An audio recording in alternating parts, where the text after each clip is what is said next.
I think the biggest risk came from leverage. But if you look at today's market, there is an element of leverage coming through the back door. For example, because of the threat of rising yields, bank loans have found new friends. However, bank loans are in most cases leverage loans. Leverage loans by definition are leveraged. These are companies bought out by another company or by a private equity sponsor. So these companies are highly leveraged. Basically, you exchange probability of default for expected loss, just to shield yourself away from rising rates. And then, for example, let's look at the so-called hybrids or perpetuals of investment-grade companies, where you basically take an expected loss which is very close to equity.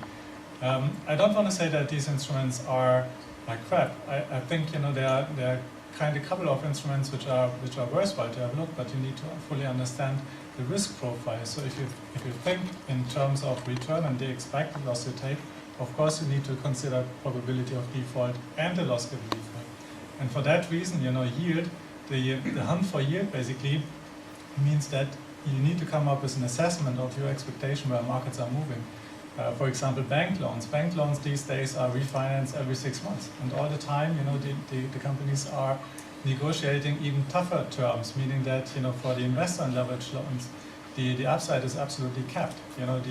The loans can't rise beyond a certain price, which is not the same for high yield bonds. High yield bonds still offer the potential of significant price gains if the company improves the credit quality. So it all depends on your expectation where we are in 1 year's time. If we are in a better environment, like for example the economy is picking up, if rates are picking up, and then of course there are choices. You can make a choice how to position yourself the best.